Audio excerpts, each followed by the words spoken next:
प्रभु यीशु मसीह के मधुर और मीठे नाम में आज दिनांक 4 मई दिन बुधवार को हम आप सब अपम के श्रोताओं का हार्दिक स्वागत करते हैं। आज के दिन के लिए जो वचन है वो लिया गया है इब्रानियों की पुस्तक उसका 11 अध्याय 16 पद। वचन कहता है, पर वे एक उत्तम अर्थात स्वर्गीय देश के अभिलाषी हैं, इसलिए परमेश्वर उनका परमेश्वर कहलाने में उनसे नहीं लाजाता, सो उसने उनके लिए एक नगर तैयार किया है।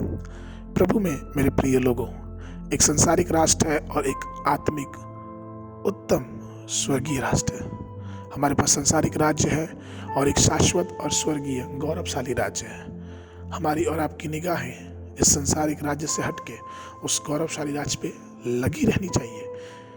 इस घटना के विषय में जब हम अब्राहम के जीवन को देखते हैं, जहाँ पर उत्पत्ति की पुस्तक उसके 12 अध्याय उसके पहले पद में परमेश्वर ने अब्राहम से कहा कि अपना देश, अपनी जन्मभूमि, अपने पिता के घर को छोड़ के उस देश को चल जो मैं तुझे दिखाऊंगा, अर्थात कनान देश। परमेश्वर की प्रतिज्ञा की आवाज सुन के अब्राहम अपनी भूमि, अपनी मातृभूमि को छोड़ दिया, क्योंकि उसकी महानता परमेश्वर के दिखाए हुए भूमि से कम पड़ी।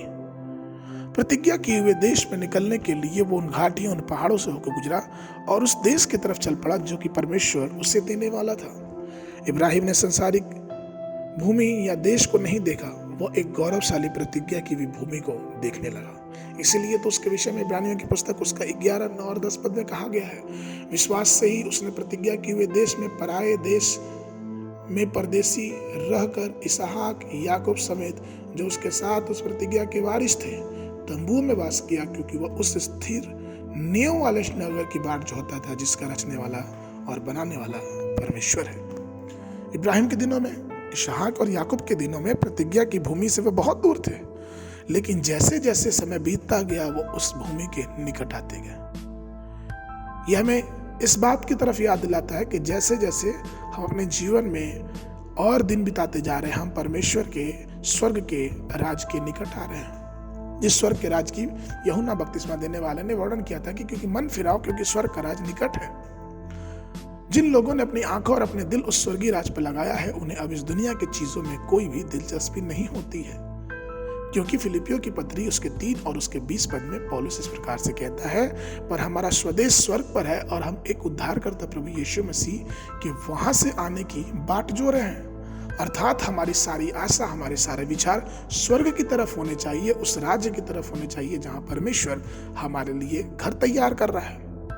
जब इब्राहिम की प्रतिज्ञा की भूमि का दर्शन हुआ तो वो इस पृथ्वी को परदेसी के रूप में मानने लगा और वो एक तीर्थयात्री होकर यहाँ वहां जहां कहीं भी रहा, वह तंबुओं में अपना घर बनाता और अनंत काल के राज्य की खोज में अपने जीवन को समर्पित कर दिया।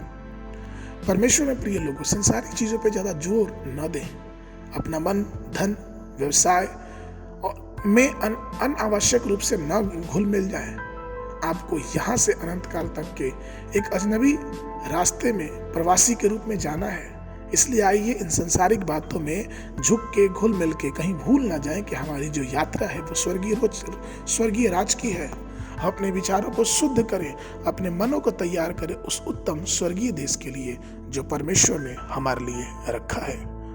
आज के मनन के लिए जो पद है वो लिया गया है प्रकाशित वाक्य पुस्तक उसका 21 अध्याय उसका 2 पद। फिर मैंने पवित्र नगर नए यरूशलेम को स्वर्ग पर से परमेश्वर के पास उतरते देखा, और वह उस दुल्हन के समान थी जो अपने पति के लिए श्रृंगार किए हो। बाइबल अध्ययन के लिए सुबह के समय पहला राजा उसका 16 और 18 अध्याय, संध्या के समय लूका रचित सुसमाचार 22 अध्याय 47 पद से लेके 71 पद तक। परमेश्वर आप सबको आशीष देवे।